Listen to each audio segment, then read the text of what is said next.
Hi, welcome to the Emotional Freedom Technique Training DVD series. My name is Carol Prentice and I'm going to be your host for this introductory level of Emotional Freedom Technique training. As an Emotional Freedom Technique therapist myself, I am honored and pleased to bring you this information. There's lots of information out there about EFT, and the procedure is actually quite simple, at least on the surface it is. But there's so much more to know about EFT and how it really works, and how it can be used in its unlimited potential to bring you whatever it is that you desire in your life, so that you can be emotionally free. I'll tell you a little bit about what to expect from this training DVD series first. The beginning component is going to be just a deeper explanation of EFT and how it works and what to do when it doesn't seem to be working, how to find all the different layers and aspects to the problem that you're working on, some extra points and how to make the technique shorter, all that good stuff. The second part of this training DVD series is going to include one-on-one sessions, so you can see how the technique begins to unfold when a therapist is working with just one-on-one with a client. And the third component to this training DVD series will be some group sessions, so that you can observe as well how EFT unfolds in a group session. Now, before we get started, the only other thing we need to touch on is a disclaimer. So, as much as you might find that EFT provides you with a lot of benefits, emotionally and physically, we do encourage you to continue the care that you're receiving under your physician if you are receiving care under a physician, and continue to take your medications as prescribed, unless otherwise recommended by your doctor. We're going to start with the history of EFT and let it unfold from there. I hope you enjoy this training.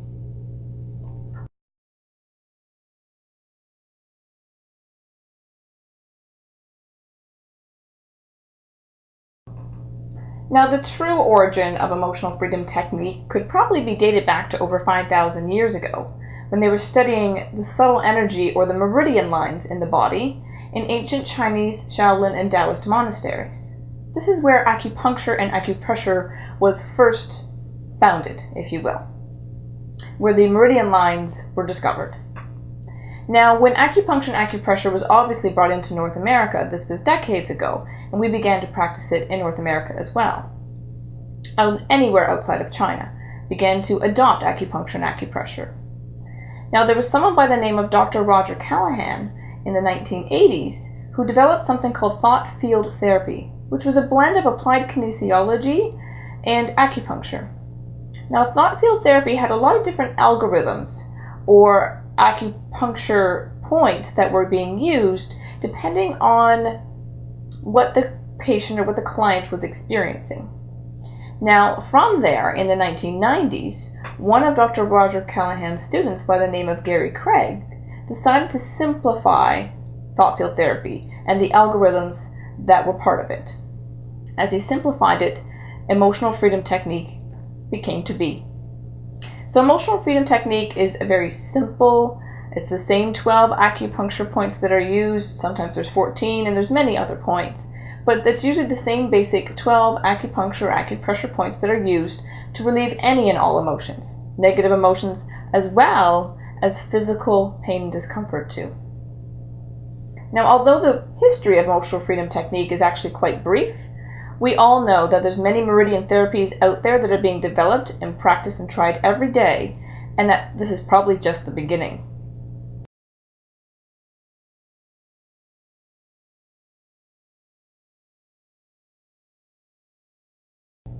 Now we can move on from the history of emotional freedom technique to the basic premise and principles of how EFT works, or at least how we understand that it works. We're still in the process of developing scientific evidence and research of what's actually happening in the body, but in the meantime, what we do know about EFT is that the cause of all negative emotions is actually a disruption in the body's energy system. They're very intricately connected. So when we have a negative thought, or when we have a negative memory, that is first and foremost experienced as a disruption in the body's energy system, which is then experienced as physical, psychological, or emotional pain or discomfort. Now, in traditional psychology, we understand that a negative thought equals a negative emotion, but the component that's always been missing is the disruption in the energy system that happens. So if you can imagine a domino effect, if you will, that we first have a domino that's the negative thought or the negative memory, and the next domino that we have is the disruption in the energy system, and then the third domino that we have is the emotional pain, the emotional discomfort, or the physical discomfort. Now, if we took out the middle domino and the first one collapses, which means we have the negative thought or we have the negative memory, and we took out the middle domino, then that means that we don't actually have to experience the emotional or physical pain anymore. So another really good way to describe this, for those who might have a background in psychology or basic understanding, is an experiment by a scientist of the name Pavlov. Now this was back in the early 1900s. Now Pavlov had an experiment with a dog, and most of you will probably recognize or remember this, where Pavlov would feed a dog after he rang a bell. So he would ring the bell, feed the dog, ring the bell, feed the dog, ring the bell, and feed the dog. Now this created an understanding of what's called the law of associative memory. So every time that Pavlov rang the bell, eventually the dog would just salivate, expecting to be fed, because he associated the ringing of the bell with food. Now this applies basically to most things in your life, actually. Every time you have a thought about the car accident that happened, every time you have a thought about your boss, your friend, your family member, any negative experience from the past that includes your mom, your dad, your grandparents, an experience that you had with a teacher in a classroom, every time you have that thought or that memory, it triggers a specific emotional response in the body.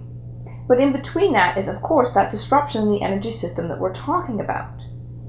Now, what happens in Pavlov's experiment, if you will, if we instead began to ring a bell and then let the dog outside, ring a bell, let the dog outside, ring a bell, let the dog outside, eventually we can rewire that association in the brain. So when the bell is rang, the dog doesn't go to his dish to eat, he rather runs to the front door expecting to be let outside, which is kind of what we're doing with emotional freedom technique. So every time that you have that negative thought or that negative memory and it causes a disruption in your energy system, which is then experienced as either sadness or grief or anger or frustration or fear, phobia, whatever it is for you, we're going to see if we can go back to that memory, we're going to go back to that thought, and we're going to rewire the association with it. So when you have that thought, we're going to tap on the 12 acupuncture points that are closest to the surface of the skin. Have the thought of the memory, and then tap on the acupuncture points. Have the thought of the memory, tap on the acupuncture points, which is that middle domino, and those 3 dominoes that we were talking about. So the next time that you have that thought or that memory, instead of causing a disruption in the energy system, it causes a feeling of calm, peace, or neutral feeling. It's a serene feeling. Instead of causing the disruption in the energy system, which then leads to the normal negative emotion of fear or a phobic response or anger or sadness, you've eliminated the middle domino, which is beautiful. It's so simple, yet so complicated.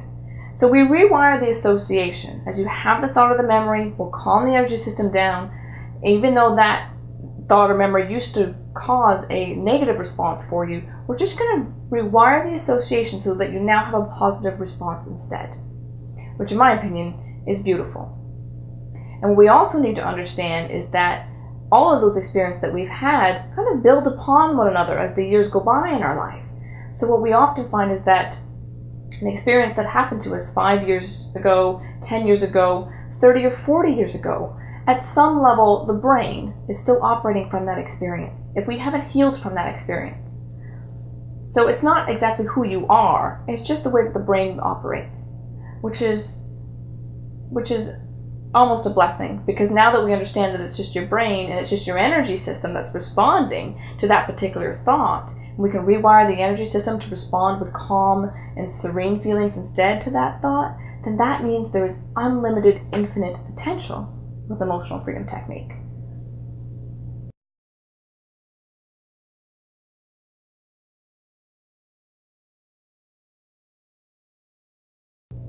So there's 2 other concepts that we'll cover before we go into actually tapping the acupuncture points. Though those two concepts are going to be called the apex effect and psychological reversal. So apex effect is something that is quite fascinating with emotional freedom technique. What you might find for yourself and or for your clients after the application of EFT is that the previous thoughts and or emotions that you had about a scenario, situation, person, place, or thing actually don't seem to make sense at all. You might not even remember feeling that way. So I'll give you a couple of examples of the apex effect. Let's say a client has anger at a particular person for something that they've done to them, and you apply EFT for sometimes one session, maybe more. The next time that you ask them if they're angry at that person, there's a cognitive shift that happens. Usually I find that the memory stays the same for my clients, but the thought process about it is completely different. They're able to have compassion for the person that initially made them angry. They're able to see that other person's point of view, who they were so upset about, which is a really fascinating experience for the client. They are able to free themselves from that negative emotion and actually be able to see the scenario or situation completely differently. And like I said, they might not even remember why they were so angry in the first place. Another example is someone who has a fear of spiders, let's say. And if you tapped on all of the different aspects of why they were afraid of the spider and asked them later, or showed them a spider later, they might not even be able to identify why they felt afraid of a spider in the first place, because they're really quite small and practically harmless. So that is the beauty of EFT, and that's how you know that EFT is generally worked, because people are actually able to make huge leaps and bounds in terms of their perception, right? And we all know that what we perceive out there is really just a reflection of our inner belief system and the way our inner mind is working. So we're actually shifting with EFT, we're actually shifting the external world by changing the internal world first. Now the other concept that we need to address before we move any further is something called psychological reversal. Psychological reversal is sometimes also short formed for and called PR instead, and it's evident in some cases but not all. Now we will use a setup phrase before we ever apply EFT by tapping the acupuncture points. Normally we'll use a setup statement first, and that setup statement is to help eliminate any potential psychological reversal or PR. And this is someone who wants to get better and says they want to get better, who says they want to get rid of their negative emotion, who says they want to quit smoking or lose weight or alleviate themselves from depression, but at some level the subconscious mind doesn't think it's safe to do so. Sometimes there's another part of us that really wants to hang on to that problem for a number of different reasons. A really great example is someone who says they really want to quit smoking. And if you muscle tested them, when you hold the arm out and ask them that question, you would expect them to be able to resist you and test strong. And sometimes they actually test weak, which means there's part of them or their subconscious mind that doesn't believe or doesn't want to quit smoking. Now there's a number of different reasons for this. For example, that they might lose their friends. They might not be able to cope with their anxiety if they gave up the smoking. So there's part of them that doesn't want to let go of that. Sometimes we don't want to let go of our story. And, if we're experiencing consistent negative emotions on a regular basis, the reason is because we've usually developed a story that's attached to that. And we'd have to let go of the story, we'd have to let go of the excuses if we were going to let go of the emotion. Another example of psychological reversal might be for someone who says they want to lose weight, but on a subconscious level they don't. And there's a number of different reasons for that. Maybe it's not safe for them to lose weight. Maybe they've struggled with it for so long they don't know who they'd be without it. And that's okay. We always add in the setup statement before we tap the acupuncture points to help eliminate any potential PR or psychological reversal.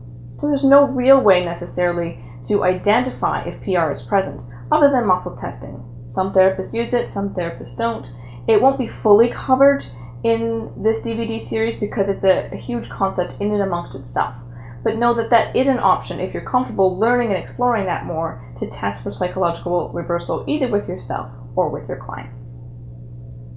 With those two concepts covered, we're going to move into the exciting part, which is the actual tapping of the acupuncture points and where you can find them.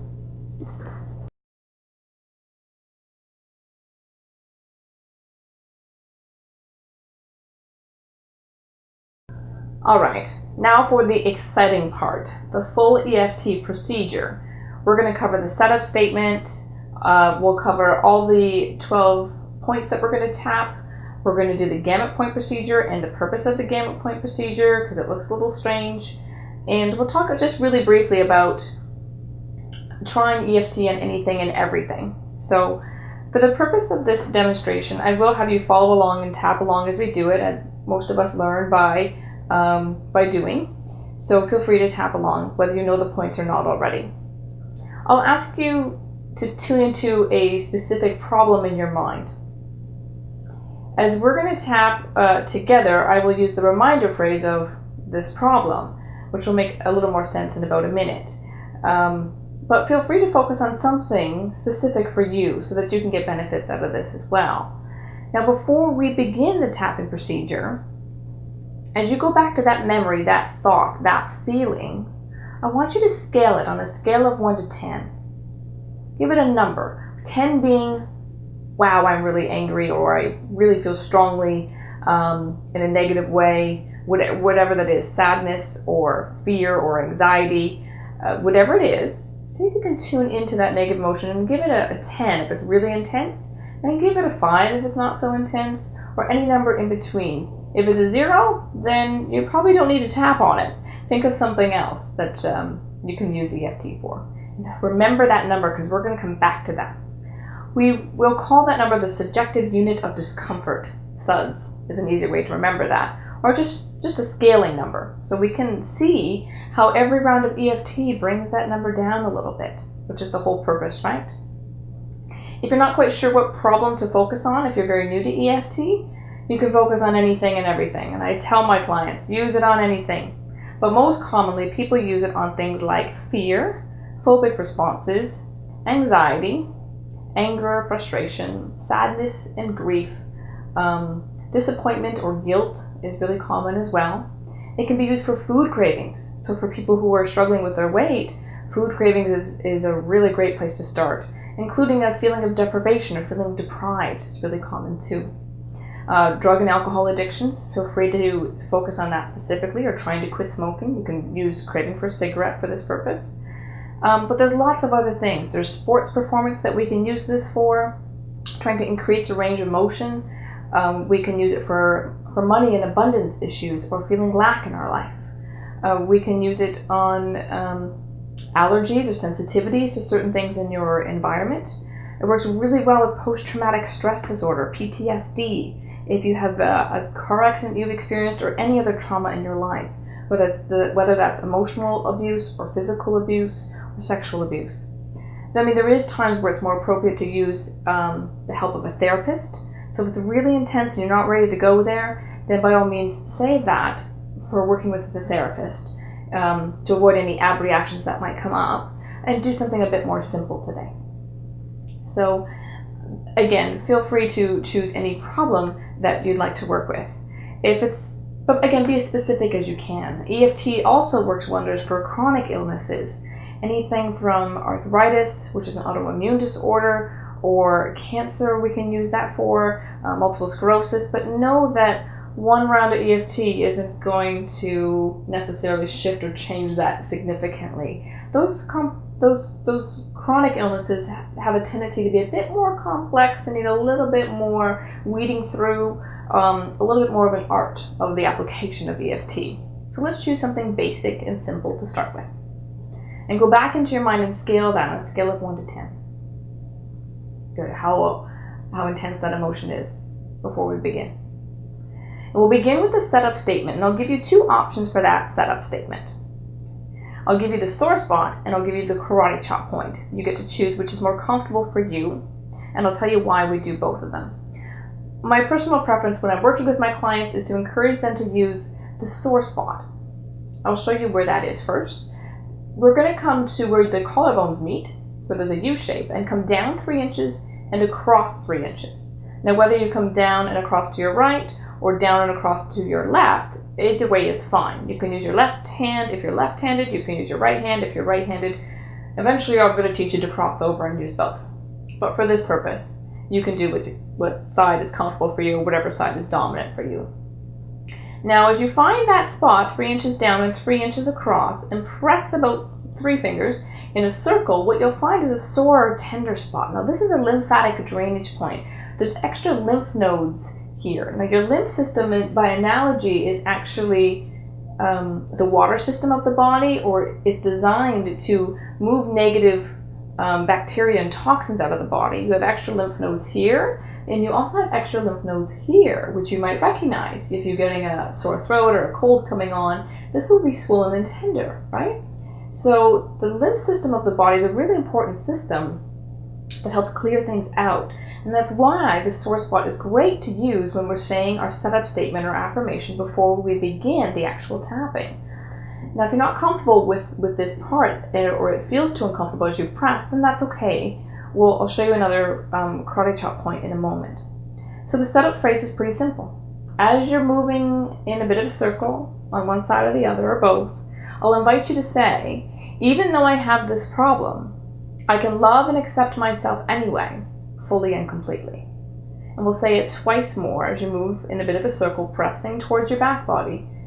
Even though I have this problem, I can love and accept myself anyway, fully and completely. And one more time. Even though I have this problem, I can love and accept myself anyway, fully and completely. As you stay tuned into that problem in your mind. It's not distraction, it's tuning into it, staying focused. Good. Now, if you're not comfortable with that sore spot, your alternate spot is the karate chop point. So you'll come between the pinky finger and the wrist, about halfway there, halfway down the hand, and you can tap right hand to left, left to right, or you can tap both together. Please choose whatever one works for you. And we'll say the setup statement again. So, even though I have this problem, I can love and accept myself anyway, fully and completely. Even though I have this problem, I can love and accept myself anyway, fully and completely. Even though I have this problem, I can love and accept myself anyway, fully and completely. Good. Again, you would never really do both the sore spot and the karate chop point for the affirmation. You would do one or the other. Okay? After you complete that setup statement, we'll go into the round of tapping, those 12 points. The first point is at the inner part of the eyebrow. Okay? Again, right hand to right side, left hand to left side. Maybe one day we'll do both, but for right now, we'll just tap about 7 to 9 times so that you can feel it, but don't hurt yourself. As you say what's called the reminder phrase. The reminder phrase for this purpose will be this problem. Good. Outside of the eye is the second point. Not right on the temple, but rather just on the outside of the eye. As you repeat the reminder phrase again, you'll say this problem, so that you can stay tuned into it, focused on it. Under the eye, this problem. Good. Should be right on the bone. And then under the nose, this problem. Good. And then the chin, where that curve is, this problem. Good. And then the collarbone point, which is a little different than the sore spot. It's right beneath the collarbone. This problem. Good. The next point is about 4 inches down from your armpit, between the 11th and the 12th rib. We use 4 fingers on the side body to make sure we cover that area, and you repeat this problem. Good. The next point is on the side of the thumb, right by the tip of the thumb, if you can, right by the nail bed. And we'll tap there as you say this problem. Same area on the first finger, right by the tip of the finger, alongside the nail bed, this problem. And then the middle finger, this problem. Same area. We'll skip the ring finger. I'll tell you why in a minute. Move to the pinky finger and say this problem. Stay focused on it in your mind. Good. Karate chop point is the last point. This problem. Beautiful. That's one round of tapping. We do the gamut point procedure in the middle, and then we'll do another round of tapping just like that. So there's 3 layers to it. That's layer 1. This is layer 2, the gamut point procedure. The gamut point is right in line with the ring finger. That's why we skipped the ring finger point. If you did tap it, you'd be fine. But we can skip it because we're going to come to that point anyway, that same meridian line that runs through the whole body. It's between the ring finger knuckle and the pinky finger knuckle on the back of the hand. Good. Now we're going to do some eye movements, and we're going to hum and count and hum. Now I know it seems a bit strange, so I'll tell you a little bit about why we're going to do that first and foremost. So I'm going to ask you to move your eyes in a particular direction, and then as you're doing that, you're firing different parts of your brain. And as you fire the right brain and the left brain, the right brain and the left brain, what happens is the right and left hemispheres begin to connect, and it becomes more of a whole brain experience. So I'm going to ask you to look down hard to your right. That's when you fire the left side of your brain. When you look down hard to the left, you're going to fire the right side of your brain. And then I'm going to have you move your eyes in a big circle, and then the other way, which is right, left hemispheres of the brain. Now in that space, what happens is that the negative emotion that you're probably experiencing as you're tuned into the problem can move from a part of your brain called the amygdala. It moves from the amygdala through to the prefrontal cortex, where the emotion, the experience can actually be processed so that you don't have to operate from that place anymore. The amygdala is the part of the brain, it's a very primitive part of the brain that is connected to primitive emotions like fear, for example, or anger, for example, grief or sadness or guilt. We usually feel those emotions just because we're human, right? So, but if we don't process them at that time, then they get stored there. So when we relax the brain by moving the eyes in a particular direction and in a particular movement, we can move that emotion from the amygdala to prefrontal cortex so that that part of the brain can relax. So that's the best way to explain it, and the simplest way to explain it, I guess. Now I'm going to ask you to hum and count and hum, and the reason that we're doing that is because when you're humming or doing something musical or creative, you're actually firing the right side of your brain. When you're counting or doing something mathematical, it's left side. And then we're going to hum again to go back to the right side. So the more that we can stay with right, left, the more that we give the amygdala that chance to process the emotion. So as you're tapping the gamut point at the back of the hand, you can join me when you're ready. We're going to move the eyes down hard to the right, down hard to the left. Make the biggest circle with the eyes that you can find, and then move them in the other direction. Good. We'll choose Happy Birthday as a song to hum because it's really easy for people. Count to 5. 1, 2, 3, 4, 5. And back to the song. Good. And that completes the gamut point. So that was the middle part, right? We're going to go to that third layer that we were talking about, which is the exact same as the first round. Okay? Inner part of the eyebrow, this problem. Outside of the eye, this problem. Under the eye, this problem. Under the nose, this problem. The chin, this problem. The collarbone point, this problem. Under the arm, this problem. 4 inches down from the armpit, side of the ribs. Side of the thumb, this problem. First finger, this problem. Middle finger, this problem. Pinky finger, this problem.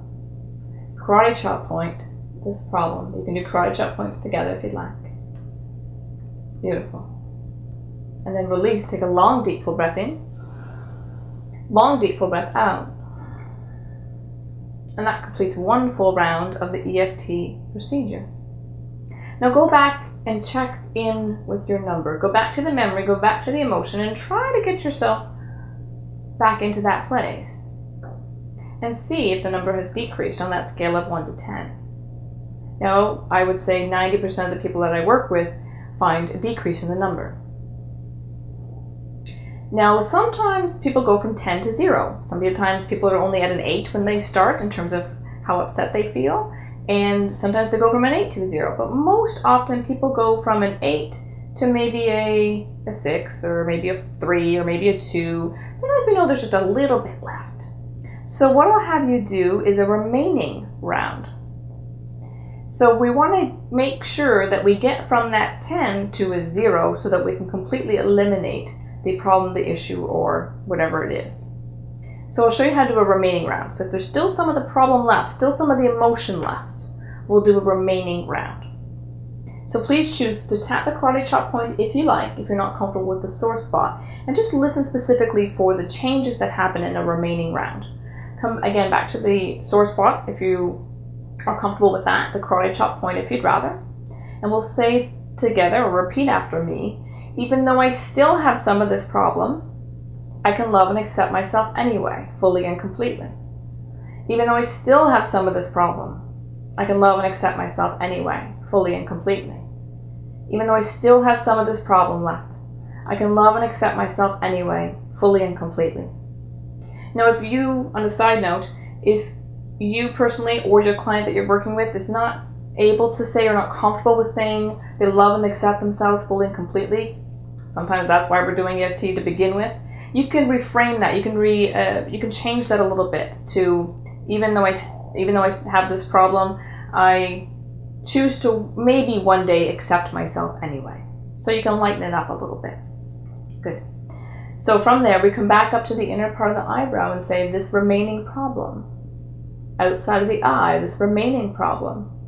Under the eye, this remaining problem. Under the nose, this remaining problem. The chin, this remaining problem. Good. The collarbone point, this remaining problem. Good. Under the arm, this remaining problem. Side of the thumb, this remaining problem. First finger, this remaining problem. Middle finger, this remaining problem. Pinky finger, this remaining problem. Karate chop point, this remaining problem. Good. The gamut point procedure on the back of the hand. Close your eyes. Open your eyes. Down hard to the right, down hard to the left. Make the biggest circle you can find. Good. Other way. Side wall, ceiling, side wall, floor. And we'll hum. 1, 2, 3, 4, 5. This remaining problem, inside part of the eyebrow. Outside of the eye, this remaining problem. Under the eye, this remaining problem. Under the nose, this remaining problem. The chin, this remaining problem. This remaining problem, the collarbone point. Under the arm, this remaining problem. Side of the thumb, this remaining problem. First finger, this remaining problem. Middle finger, this remaining problem. Pinky finger, this remaining problem. And the karate chop point, this remaining problem. Good. Long, deep, full breath in. Long, deep, full breath out. And then go back to the problem, the memory, the emotion. And scale it again on a scale of 1 to 10. Subjective units of discomfort, or SUDs, as they're sometimes referred to in EFT. Now, if you're not at a 0 yet, stay very specific with the problem or the experience. If you're not at a 0 yet, then we would do another remaining round. I'll also show you some shortcuts a little later on that can help speed up the process. As if EFT wasn't fast enough as it is, what happens is we can actually skip some of the points if we're finding that it's too long or too much to remember. But the more that you do, the easier that it gets. I promise.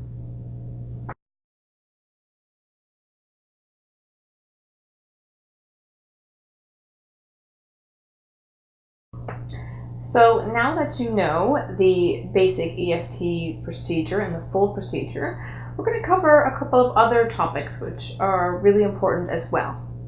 The first and foremost is to be specific. When applying EFT or using EFT, let's say for example with physical pain or a headache, it's really important to be as specific as you can. So if we were using, even though I have this headache, I can love and accept myself anyway, fully and completely, and we said that 3 times. As you tapped each of the points, you would say this splitting headache, or you would say this piercing headache, this throbbing headache, if it was a throbbing headache. So the throbbing headache, this throbbing headache, my head is just throbbing, this throbbing headache. As you tapped each of the points, instead of just saying, for example, this headache.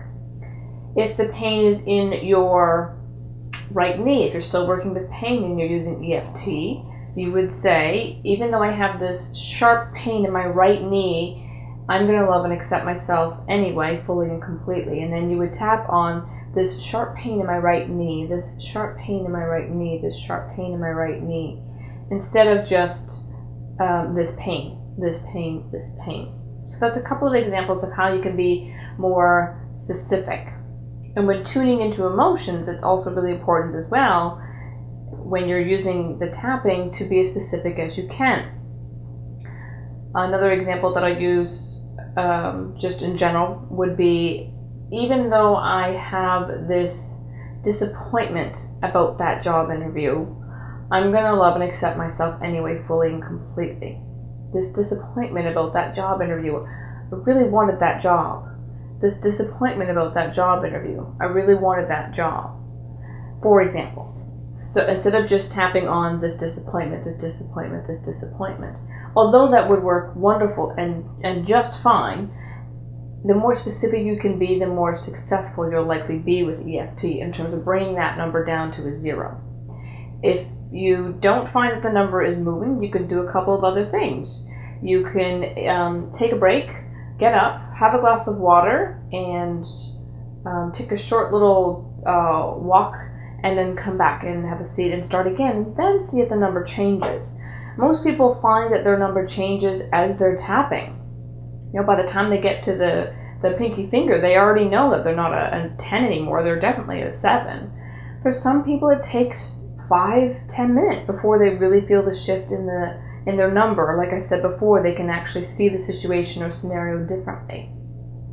So when in doubt, be as specific as you can when you're addressing things like pain, when you're addressing things like emotion, whether it's physical pain or emotional pain. Be as specific as you can, and if it involves another person, then be as specific as you can with that.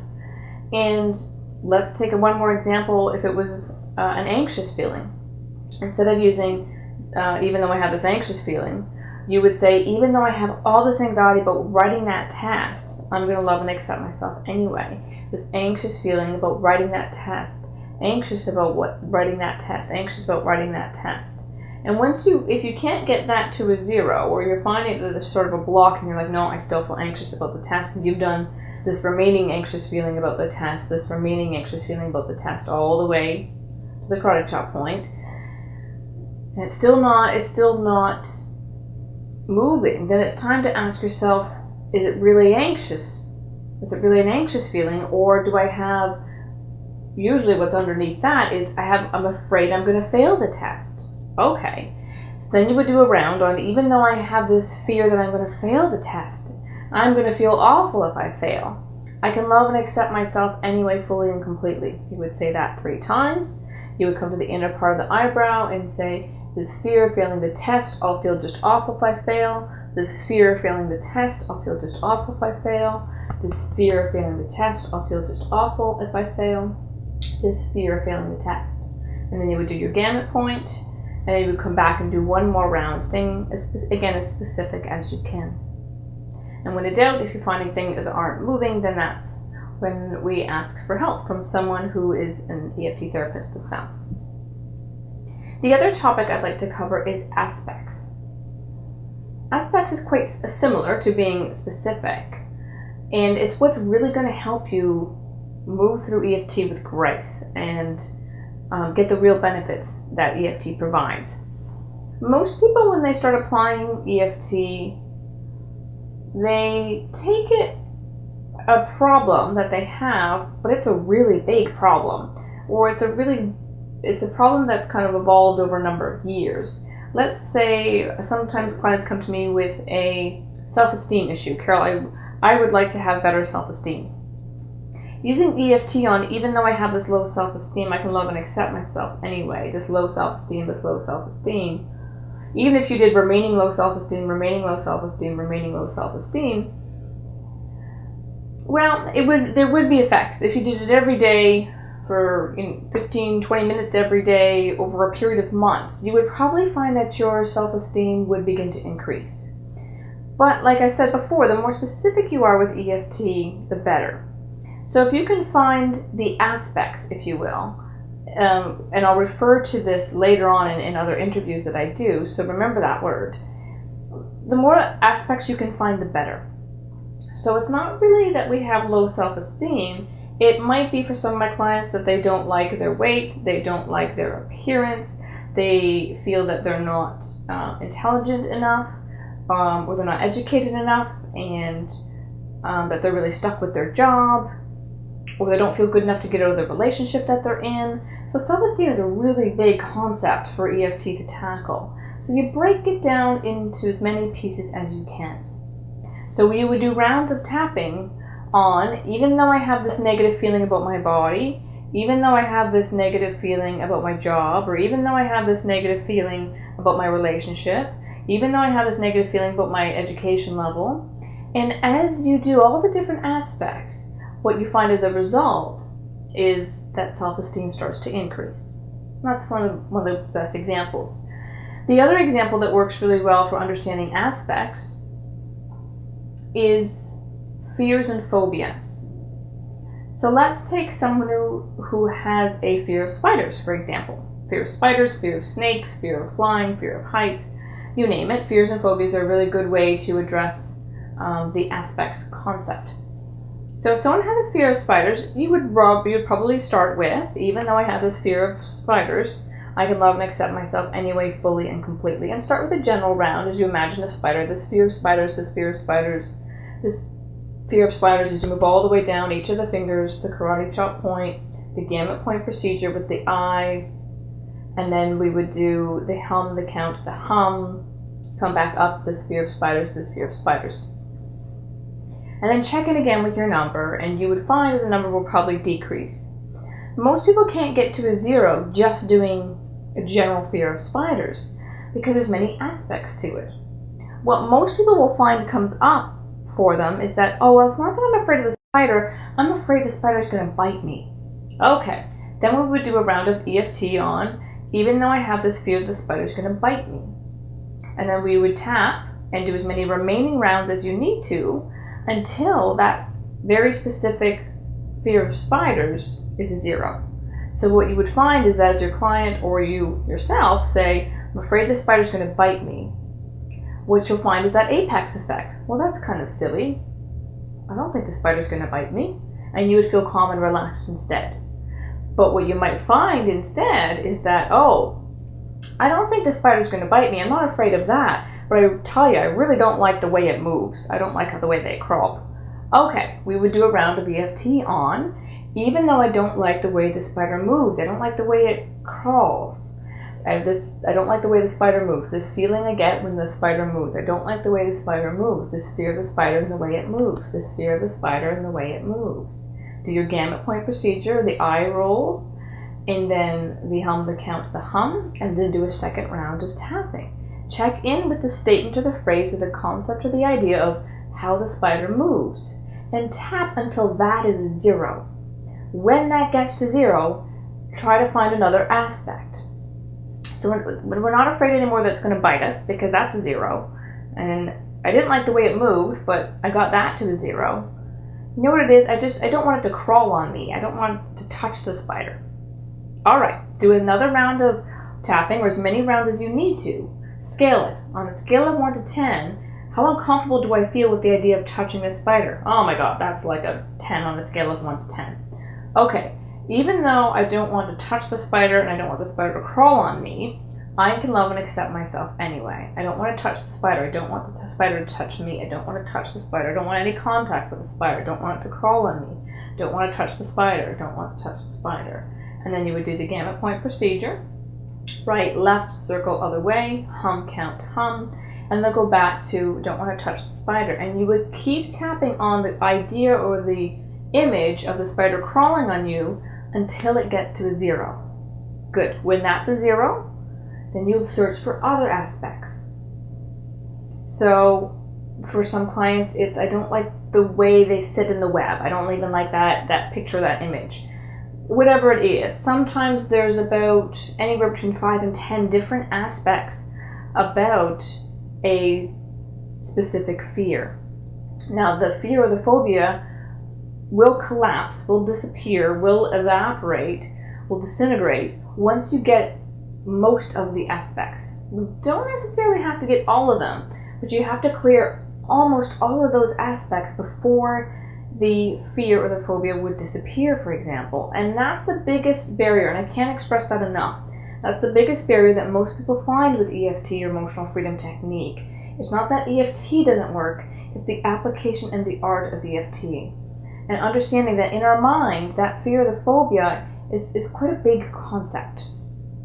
So the more specific you can be, touching on all the different aspects, I think that's a couple of good examples for you, and you'll see more when we get to the one-on-one sessions and the group sessions.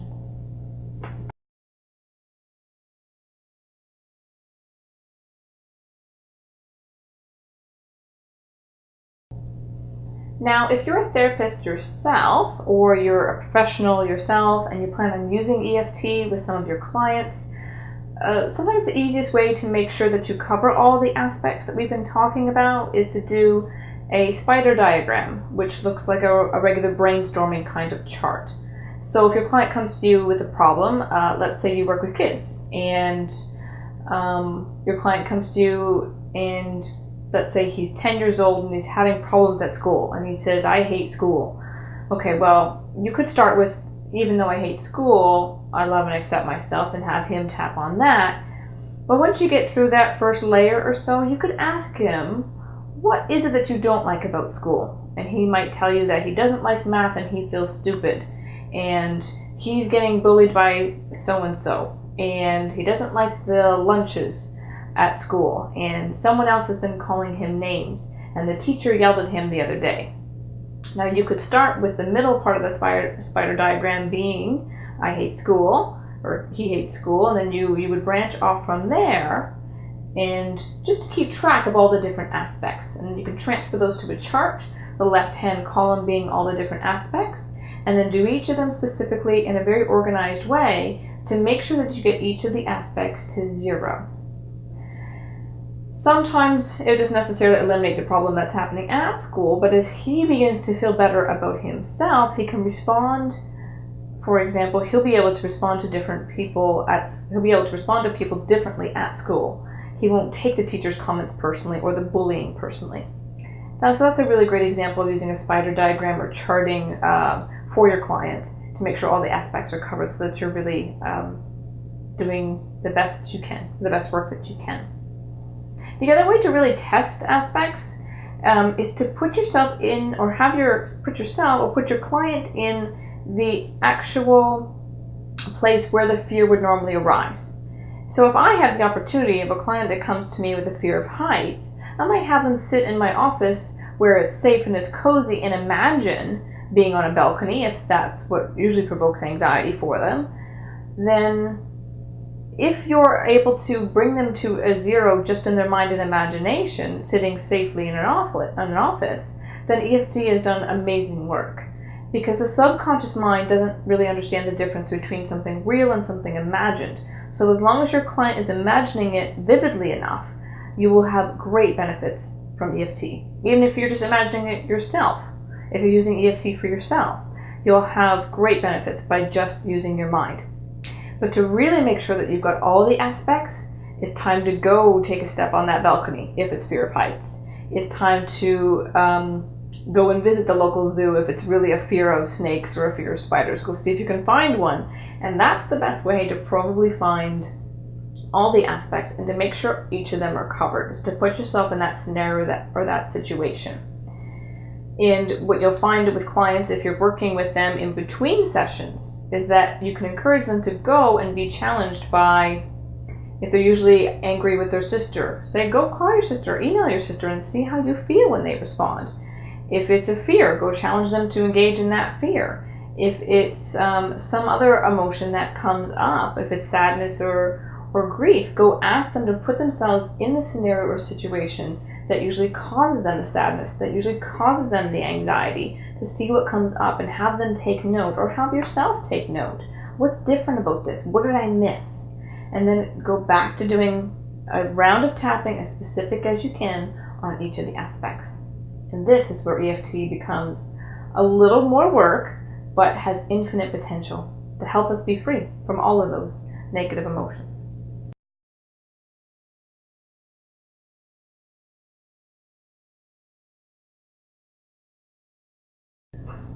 And now for a frequently asked questions section. I host a lot of workshops and I work with a lot of clients, and I've developed a short little list of questions that I often get asked.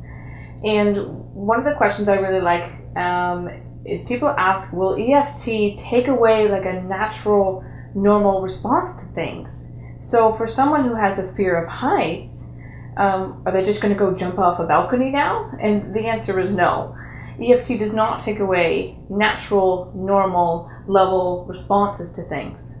So the majority of people who don't have a fear of heights can hang out on a balcony and feel totally fine.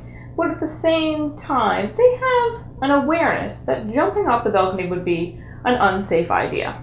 So EFT will take away exaggerated emotional responses, those responses that get in the way of you living your life. And that's why EFT is such a beautiful thing. It can take away those unhealthy, over-exaggerated responses to certain things. The other question I really like is, what about long-term intense problems, Carol? Like really, I've had this anger or this sadness or this disappointed feeling or this guilty feeling for 10 years. There's no way that it can be taken away so quickly. And the answer is yes. The EFT works just as well for the issues that have been present for a very long time. And for some people that have suffered from post-traumatic stress disorder for a number of years, they say, Carol, I've had this anxiety about driving since I've had my car accident 10 years ago. And my response to that often is, if the accident only took a minute or two to happen, then why can't it be resolved in a minute or two? Really, it could be resolved in just a couple of rounds or maybe just an hour session of EFT. And that's the beauty of it. And now, as long as we're not too attached to the story that's developed as a result of having that experience, that we're able to let it go quite quickly.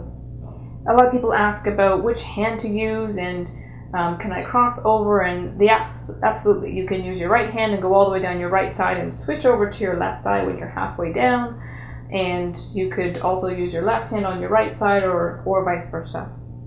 So that's an option as well. A lot of people ask me about the setup statement. Do I have to do the setup statement? And again, we talked about that briefly. If there's no psychological reversal present, so there's no reason for that person to ever really want to get over that, to not want to get over that issue or that problem, then sometimes I skip the setup statement. Or I'll only use it for the first round and maybe not for the remaining rounds.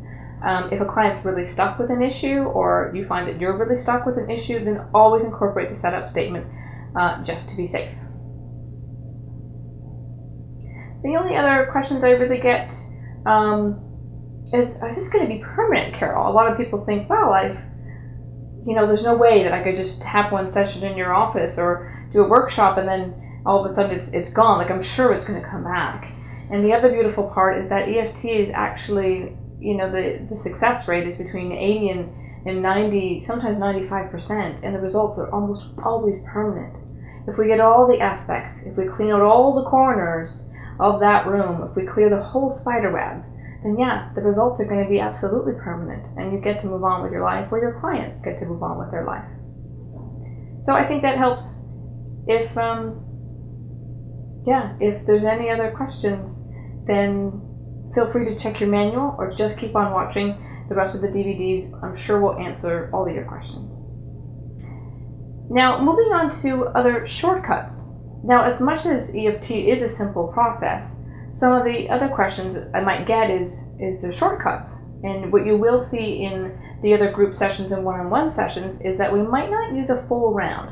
So going back to the other question, yes, you can skip the setup statement on a rare occasion. And if your number isn't moving from a 10 to an 8 to a 3 to a 0, then incorporate the setup statement back in. The other thing that I encourage, if you do want to skip other points and make the EFT process even shorter, the first points that you'll probably skip are the thumb point, the first finger, the middle finger, and the pinky finger. So we would come to the inner part of the eyebrow and do this problem, this problem, this problem, this problem, this problem, collarbone, this problem, underarm, this problem, and then just move right to the karate chop point and do this problem. See if your number changes. You might also want to skip the gamut point procedure, although personally as a therapist I almost always include it, and there's one other aspect to it that I actually incorporate called a floor to ceiling eye roll. Some sometimes we can skip the gamut point procedure altogether. If you find the energy is moving and you're calming down without even doing the gamut point procedure, then go ahead. And if you find that your number is stuck, then incorporate down hard right, down hard left, biggest circle with the eyes, other way, happy birthday, count to 5, back to humming happy birthday. Because sometimes that's where clients move, or that's where we find that we personally shift or move in that number and that feeling, where we can view the situation differently. So you can skip the fingers and you can skip the gamut point procedure, which you'll see, of course, in the other sessions as well. There's a few other points that I will let you know about if you want to make it longer. If you find that the number's not moving and you're doing the full protocol from start to finish, there's a couple other points that you can add in. So the first point that I like to add in for clients, which you'll probably see later, is the top of the head. So in Chinese medicine, this is the meeting of 10,000 points. A lot of the meridian lines are actually connected here. And in yoga, it's also known as the crown chakra. So right at the top of the head, right at the crown, you can tap there probably with your whole hand. That's the best way to cover the area and to make sure you're getting the spot. And it's one of the primary spots. And sometimes this is a spot where we'll incorporate a positive affirmation at the end. So we did this problem, all the way down to the karate chop point.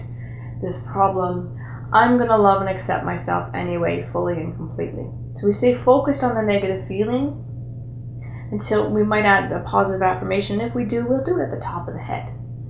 The other points that you might want to add is the liver point, which is right here at the top part of the rib cage, or directly below the nipple. And we skip it a lot of times because it's not too comfortable for a lot of people. So feel free to skip it for yourself or for your clients. But know that the liver point is often where anger is held. So if there's anger or other very primitive emotions, this is a really good point to tap. If you're comfortable with that, you can just tap right there, either on both sides or just one side, whatever you're more comfortable with. So the liver point, again, is good for anger or other primitive emotions. So if your client's stuck, that happens to be what they're stuck with, then go ahead and add that point in. The other point that you can add in is the inner part of the wrist. So we'll take 3 fingers to the inner part of the wrist.